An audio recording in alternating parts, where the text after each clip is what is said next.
In this video, we're going to talk about finding eigenvalues. So let's find all eigenvalues of the given matrix A. We'll start by taking the determinant of A minus lambda I and setting that equal to 0. So inside our determinant, we're just subtracting lambda from the diagonal entries of A, leaving the other entries the same. And we're setting this determinant equal to 0. Now, if a matrix is upper triangular, lower triangular, or diagonal, then the determinant is particularly easy to calculate. It's just the product of the diagonal entries. In this case, our matrix A is upper triangular. Therefore, our determinant is just the product 1 minus lambda minus 4 minus lambda, 7 minus lambda, and that product is equal to 0. So that helps us quickly figure out our eigenvalues. They're going to be 1, -4, and 7. In other words, just the diagonal entries of our matrix A. So let's generalize this into a fact. The eigenvalues of an upper triangular, lower triangular, or diagonal matrix are the diagonal entries of the matrix. So here we have a matrix that is neither upper triangular, lower triangular, nor diagonal. Therefore, we're going to have to put some more effort into finding the eigenvalues of A. So we're going to start by saying the determinant of A minus lambda I should equal 0. So inside the determinant, we're just going to subtract lambda from the diagonal entries of A. And the other entries will be unchanged. So now it's going to be a matter of doing cofactor expansion. We might as well do that along the top row, and we'll just remember the checkerboard pattern for the signs as we expand across that top row. So we're going to have 3 minus lambda times the little 2 by 2 determinant. And then expanding away across, we're going to have a sign change. So it's going to be plus 1 times a certain 2 by 2 determinant. And then finally plus 1 times the appropriate 2 by 2 determinant. So now we're going to work on getting the left side expanded and then simplified. So we've got 3 minus lambda times, we're going to multiply the diagonal entries here and just subtract off the product of the backwards diagonal. So that would be a minus -6 would be a plus 6. For our middle term here, I'm going to put that in square brackets just to make it a little bit easier to read. Multiplying the 7 by the 2 minus lambda, 14 minus 7 lambda, and then subtracting off the backwards product, minus 6. And then for our last term, we'd have minus 42. And then we'd have minus the backwards product. So I'm going to say that's minus 6 times a -5 minus lambda. And that's all equal to 0. So let's continue to do a little bit more simplifying here. We'll simplify inside the square brackets. So if we were to expand this out, we'd have a lambda squared. We'd have a 5 lambda minus a 2 lambda would be a plus 3 lambda. We'd have a minus 10. And then add that to the plus 6, we'd have a -4. From our middle term, we've got 8 minus 7 lambda. And then from our last term, looking in these brackets here, we've got a 6 lambda plus a 30 minus 42. So that's -12. And then finally, we can multiply through the first set of brackets. So multiplying the 3 through, 3 lambda squared plus 9 lambda minus 12, and then multiplying the negative lambda through, minus lambda cubed, minus 3 lambda squared, plus 4 lambda. And we could do a little bit of simplifying at the back here. So we've got a minus lambda, minus 4. So at this point, when you've got a whole bunch of different terms to add up, what you might want to do is just group them vertically. So that means writing down something like this. We got 3 lambda squared, plus 9 lambda, minus 12, and then we've got a minus lambda cubed. So let's just make columns for each of our variables. Minus 3 lambda squared, plus 4 lambda, and then we've got a minus lambda, minus 4. And we're effectively just adding all these things up. So see how we've got a lambda cubed column, we've got a lambda squared column, constants. And so if you had a big jumble of terms, that might be an efficient way of just adding them all up. So in the end, we've got minus lambda cubed, we've got no lambda squareds, we've got plus 12 lambda, and minus 16. So our equation then reads negative lambda cubed plus 12 lambda minus 16 equals 0. And you could divide that through by -1 so that your leading coefficient is positive. So you could say lambda cubed minus 12 lambda plus 16 equals 0. So to help us solve this equation, we're going to look at something called the integer roots theorem.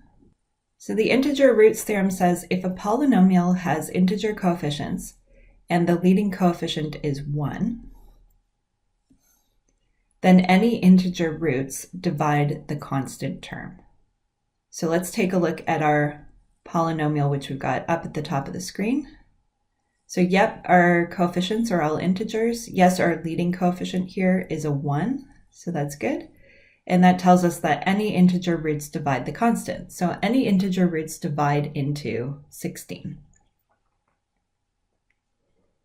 So I've just recopied the equation that we're trying to solve, and we've said that any roots divide into 16. So let's list out all the divisors of 16. Plus or minus 1, plus or minus 2, plus or minus 4, plus or minus 8, plus or minus 16. So what we're going to do is just sequentially go through these, starting with, say, lambda equal 1, lambda equal -1. Just sequentially go through these and see if they satisfy our equation. So subbing in lambda equal 1, we'd have 1 cubed minus 12 times 1 plus 16. That does not equal 0. So nope, that's not a root. Similarly, -1 is not going to be a root of our polynomial. So -1 cubed minus 12 times -1 plus 16, not equal to 0. So we'll keep going. We can check lambda equal 2, lambda equal -2, and we'll just keep going through all the divisors of 16 until we find something that works. So 2 cubed minus 12 times 2 plus 16 does equal 0. So lambda equal 2 is a root of the polynomial that we've got on the left side, the lambda cubed minus 12 lambda plus 16. And that tells us that lambda minus 2 is a factor of that polynomial. So if we think about why that should be true, we've got our equation lambda cubed minus 12 lambda plus 16 equals 0. We know that lambda equal 2 solves that equation, and therefore there must be a factor like lambda minus 2 when we factor that polynomial to give us that solution, lambda equal 2. So this is what we really care about here, because now that we've got one of the factors of our polynomial, we could do a quick long division, figure out our other factor, and that will lead us quite quickly to getting our complete list of eigenvalues. So let's try some long division. We're going to divide our polynomial, which is lambda cubed. I'm going to write plus 0 lambda squared minus 12 lambda plus 16. Divide that by lambda minus 2. And we'll just do our work in a box here to keep everything organized. Okay, so look at the leading terms. You're thinking about how many times does lambda go into lambda cubed? Well, that would be lambda squared times. And then once you've got that, multiply this term with your divisor to figure out how much you've accounted for. So multiplying these circled terms together, we've got lambda cubed minus 2 lambda squared. This is how much we've accounted for, so we'll just subtract that off. So all our lambda cubes are gone. We've now got 2 lambda squared minus 12 lambda plus 16 left to divide. So now we're looking at how many times does lambda go into 2 lambda squared? That would be 2 lambda times. Now multiply the 2 lambda times your divisor to figure out how much you've accounted for. So that's 2 lambda squared minus 4 lambda, and we'll subtract that off because we've accounted for that now. So in terms of lambdas, we've got minus 12 plus 4 of them is negative 8 lambda plus 16, and we've got one more step of division to go. So how many times does lambda go into negative 8 lambda? That would be negative 8 times. Multiply that times our divisor, and that accounts for negative 8 lambda plus 16. And sure enough, that works out perfectly. We've got a 0 remainder. And that should be the case because what we're trying to do is factor our polynomial. So when you're trying to factor, you want remainder 0 at the end. In other words, you want lambda minus 2 to divide perfectly into your polynomial. So the equation we're trying to solve is lambda cubed minus 12 lambda plus 16 equals 0. We figured out that lambda minus 2 was one of the factors, and we did long division to figure out the other factor. So we've got that right up at the top of the screen. It's lambda squared plus 2 lambda minus 8. And the idea is to get this fully factored. So we'll just factor the quadratic now. A couple numbers that multiply to -8 and add up to 2. So we could use lambda plus 4, lambda minus 2 there. And let's just write that a little bit more concisely. So lambda plus 4 times lambda minus 2 all squared equals 0. Therefore, we have our eigenvalues, -4 and +2. So this is the process that's involved in finding the eigenvalues of a 3x3 matrix if that matrix is not upper triangular, lower triangular, or diagonal. So let's look at a quick fact. When bases for different eigenspaces are combined, the new set is linearly independent. So we say one basis, two or more bases. So meaning if you grab a basis for, let's say, two different eigenspaces and just throw those two sets together, guaranteed that new set is going to be linearly independent. So quick example to illustrate this. Let's say we've got some 3x3 matrix and we're told that a basis for the eigenspace E2 looks like 1, 1, 0.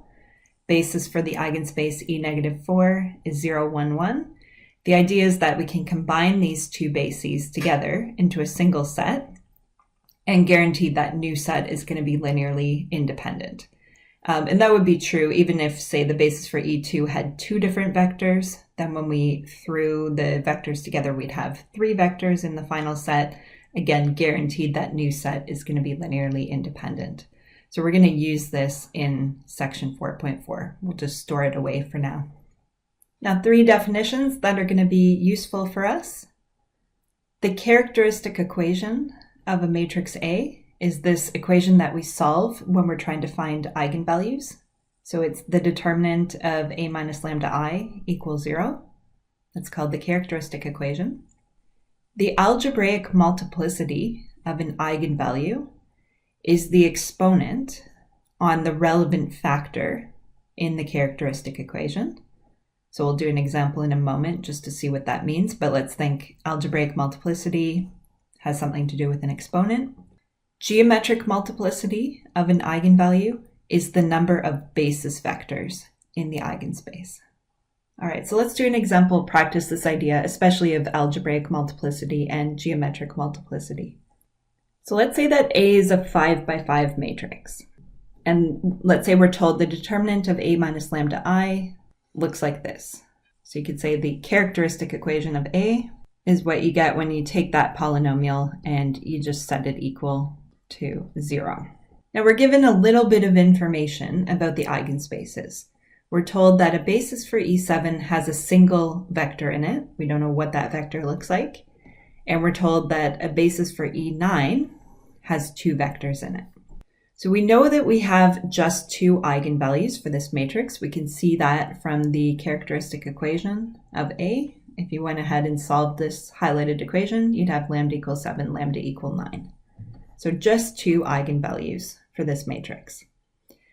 Now the algebraic multiplicity refers to the exponent that we're seeing on the relevant factor in the characteristic equation. So let's talk about lambda equals 7 first. We'd look up at the characteristic equation and look for the factor 7 minus lambda. It's got exponent 3. So the algebraic multiplicity of lambda equals 7 is 3. Similarly, the algebraic multiplicity of lambda equal 9 is 2, because when we look up at our characteristic equation here, the exponent on the factor 9 minus lambda is 2.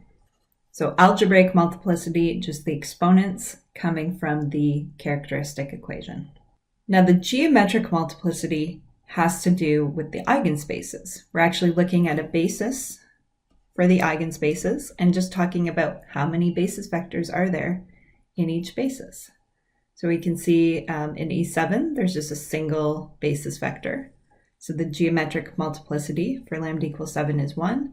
And we can see that for E9, there are two vectors in the basis. So the geometric multiplicity for lambda equal 9 is 2. So So here's an important fact relating the algebraic and geometric multiplicity. So for each eigenvalue, geometric multiplicity is going to be less than or equal to the algebraic multiplicity. So meaning you'll never see a situation where geometric multiplicity is bigger than algebraic multiplicity. So essentially what this does for us is it helps us look at the characteristic equation and predict how many basis vectors we might have in our eigenspaces. So let's imagine we had figured out the characteristic equation of our matrix A, which we've got highlighted here. And we could look specifically at the eigenvalue 7, and we could say, oh, the algebraic multiplicity is 3. So that tells us when we go and look at our eigenspace for the eigenvalue 7, we could find 3 basis vectors in there. We could find 2 basis vectors. We could find a single basis vector, but we cannot find more than 3 basis vectors. This number here, the algebraic multiplicity, gives us the upper limit for how many basis vectors we might find. And of course, we would never find 0 basis vectors, because if lambda equals 7 really is an eigenvalue for our matrix, we're going to have at least 1 basis vector in that eigenspace. Now let's write down a second fact here. When the geometric multiplicity equals the algebraic multiplicity for all of your eigenvalues, then the matrix A has a nice property, and we'll talk more about that property in section 4.4. So for now, we'll just store that away. So now we're going to talk 5 facts about eigenvalues, and for each one we'll have a little discussion about why it should be true. So first fact, matrix A is invertible if and only if 0 is not an eigenvalue of A. So let's just do a little short justification or proof for this. So let's start off with the fact that A is invertible, and we'll say that happens if and only if the determinant of A is non-zero. So that's something we've seen before. A has an inverse if the determinant is non-zero, and vice versa. Now we could just change the way this statement here looks and make it a statement about eigenvalues by replacing that A with A minus 0i. So of course A is equal to A minus 0i, but the reason for the rewrite is to start to talk about eigenvalues. So we can rephrase this as determinant of A minus 0i is not equal to 0. So that will be true if and only if determinant of A is non-zero.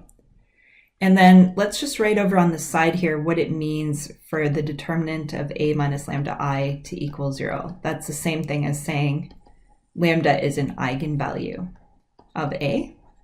And so if you have determinant of A minus lambda I not equal to 0, then that's saying lambda is not an eigenvalue of A.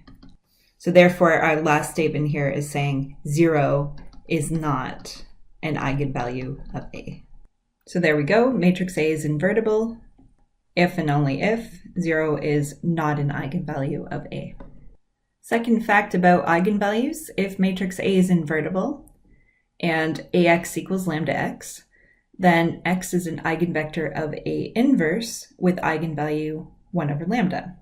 So let's start off with this equation that we've been given. AX equals lambda X. So that's just a quick way of saying X is an eigenvector of A with eigenvalue lambda. And let's think about applying A inverse to both sides of this equation. So we bring A inverse in on the left. A inverse times AX is equal to A inverse times lambda X. We know it's okay to do that because we were told in the question that A is invertible. So on the left side, A inverse and A will multiply to give us the identity matrix. And identity matrix times X is just going to give us X. So we've just got X on the left side. And if we clean up the right side, what we might want to do is just bring the lambda to the front because lambda is just some number. So we could write vector X equals lambda times A inverse times X. So now what we'd like to do is divide through by lambda. And it's valid to do that as long as lambda is not equal to 0. The way we know lambda is not equal to 0 is that we were told that our matrix is invertible. And remember, our first fact just said that if A is invertible, then 0 is not an eigenvalue of A. So since A is invertible, we have no concerns here about this lambda value being 0. We know it's a non-zero number. So we can write 1 over lambda times x equals A inverse times x. And if we just write that the other way around, that's what we're looking for. So A inverse times x equals 1 over lambda times x. So sure enough, we've got this pattern of a matrix times a vector is equal to some number times that original vector. So this confirms that vector x is an eigenvector of matrix A inverse, and the eigenvalue that goes with that is 1 over lambda. So third fact, if ax equals lambda x, then a to the n times x is equal to lambda to the n times x for any positive integer n. So let's do a quick proof of this. So we're trying to establish this equation here. I would start with the left side of that and say a to the n times x is equal to, well, we've just got a multiplied by itself a bunch of times x. And at the back here, what we know is that ax equals lambda x. So we'd basically have a multiplied by itself a bunch of times a lambda x at the back. And this lambda is a scalar, so we can just bring that to the front. So what we've actually got is lambda. We've now got a multiplied by itself one fewer time. So it's a to the n minus 1 now times x. So the idea is that each time you're going to be able to pull off one of the factors of a. I'm just going to show a little bit of cancellation there. An a and an x will multiply to give us a lambda x. And then you'll have another factor of lambda coming forward. So it'd look like lambda squared. Now you've only got n minus 2 factors of a. And so each time you could multiply one of the a's with x to get a lambda x, bring the lambda forward, and you'd have one fewer factor of a in your expression. So eventually, if you did this n times, you'd have lambda to the n times x. That's the idea. So all of these facts that we're establishing here are just shortcuts to help us figure out eigenvalues in specific circumstances, and we're just building a little toolkit here to hopefully avoid some of the long eigenvalue calculations. So fourth fact, if ax equals lambda x, then x is an eigenvector of the matrix A plus ki with eigenvalue lambda plus k. So if we want to show that x is an eigenvector of this matrix, I would start with that matrix, A plus ki, multiply by x, and what we want to show is that at the end of the day we get some number times x, because that would establish that x is an eigenvector of this matrix.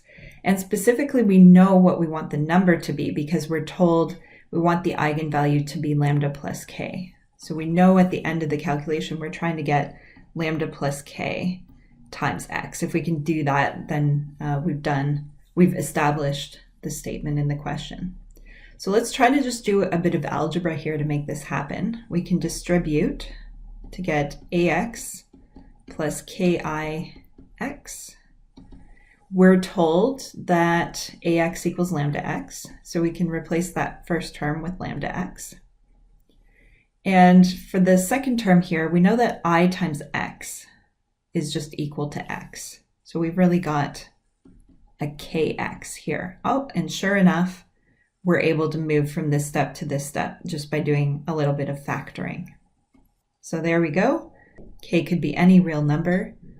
And as you adjust the k value, you're just adjusting the eigenvalue.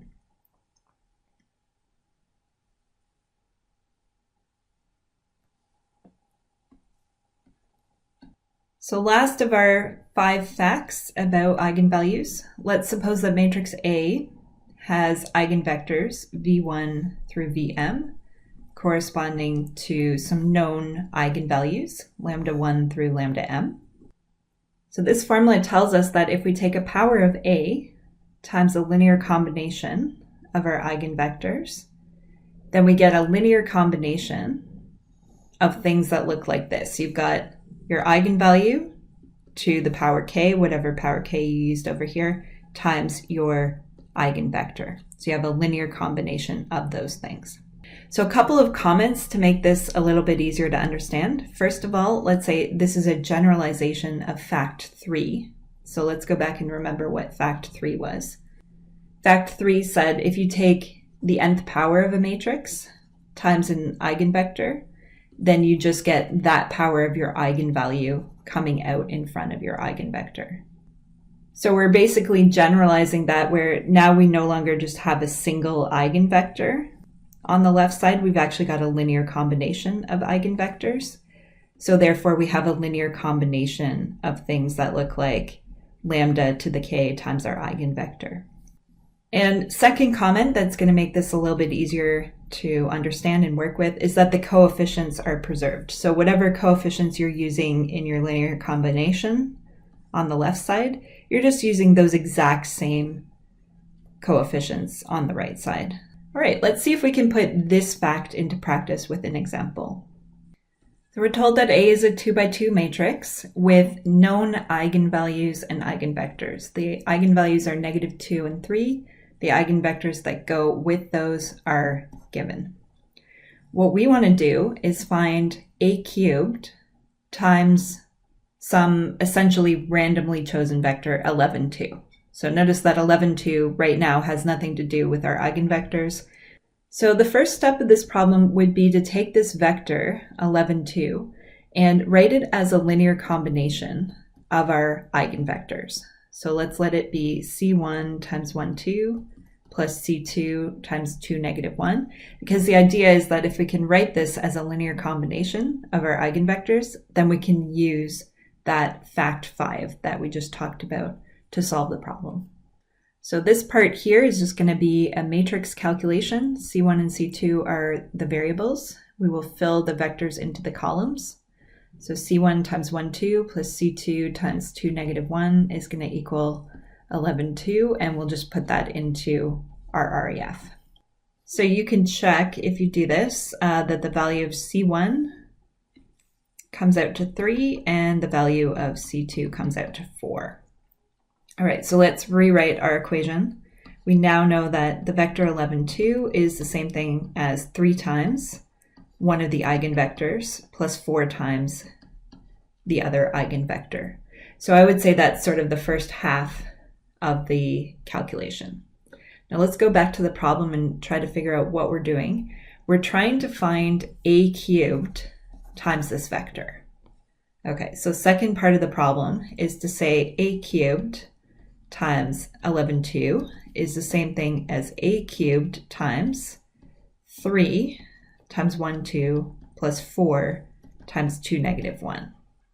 And now from here, we're going to do a calculation based on fact 5 that we talked about a minute ago. So I think I'll refresh that fact 5 that we had talked about.